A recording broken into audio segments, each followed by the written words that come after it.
మాజీ మంత్రి కొడాలి నాని తీవ్ర అస్వస్థతకు లోనయ్యారు. గత వారంలో ఛాతీ నొప్పితో బాధపడుతున్నప్పుడు హైదరాబాద్ గచ్చిబౌలిలో ఏఐజీ హాస్పిటల్‌లో జాయిన్ అవ్వడం జరిగింది. తనకి కొడాలి నానికి గతంలో గ్యాస్ట్రిక్ ప్రాబ్లమ్ ఉంది. గ్యాస్ట్రిక్ ప్రాబ్లమ్ ఉండడంతో ఏదన్నా గ్యాస్ నొప్పి అని చెప్పి అనుకున్నారు. కానీ గత 4 రోజుల పాటు వైద్యం అందించిన తర్వాత గుండె సమస్య అని చెప్పి ఒక వైద్యులైతే నిర్ధారించడం జరిగింది. 3 హోల్స్ అయితే పూర్తిగా బ్లాక్ అవ్వడం జరిగింది. దాంతో కొడాలి నాని ఇబ్బంది పడుతున్నారని చెప్పి కూడా వైద్యులైతే తెలియజేయడం జరిగింది. దాంతో భాగంగా ఏదైతే ఉందో ప్రస్తుత పరిస్థితి నాని ఆరోగ్యం అయితే నిలకడగానే ఉంది. ఎలాంటి ఆందోళన పడాల్సిన అవసరం లేదని చెప్తున్నారు.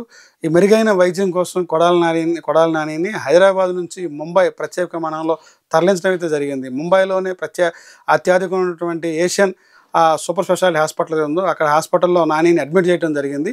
అక్కడ హాస్పిటల్‌లో బైపాస్ సర్జరీ చేస్తారా? లేదంటే ఏదైతే హోల్స్ బ్లాక్ అయినాయి ఆ బ్లాక్ అయిన హోల్స్‌ని రిమూవ్ చేస్తారా అనేది కూడా కొంత క్లారిటీ అయితే రావాలి. రేపు ఏ విషయం అనేది వైద్యులు అయితే తెలియజేస్తారు. ఇప్పుడు బైపాస్ చేస్తే ఎలా ఉంటది? లేదంటే ఆ బ్లాక్ అయిన హోల్స్‌ని రిమూవ్ చేస్తే ఎలా ఉంటది అనేది కూడా వైద్యులు ఒక నిర్ణయానికి వచ్చిన తర్వాత ఏది చేస్తే మెరుగ్గా ఉంటుందని చెప్పి కూడా వైద్యులు నిర్ధారించి ఆ ప్రకారం వైద్యం అందిస్తారని చెప్పి కూడా కుటుంబ సభ్యులు చెప్తున్నారు. ఈ ప్రస్తుతంగా అయితే కొడాలి నాని ఆరోగ్య పరిస్థితి నిలకడగానే ఉంది. ఎవరు కంగారు పడాల్సిన పని లేదు. మాక్సిమం ముంబైలోనే సర్జరీ అయిన తర్వాత మరలా తిరిగి వస్తాము, క్షేమంగా వస్తామని చెప్పి కూడా కుటుంబ సభ్యులు అయితే చెప్తున్నారు.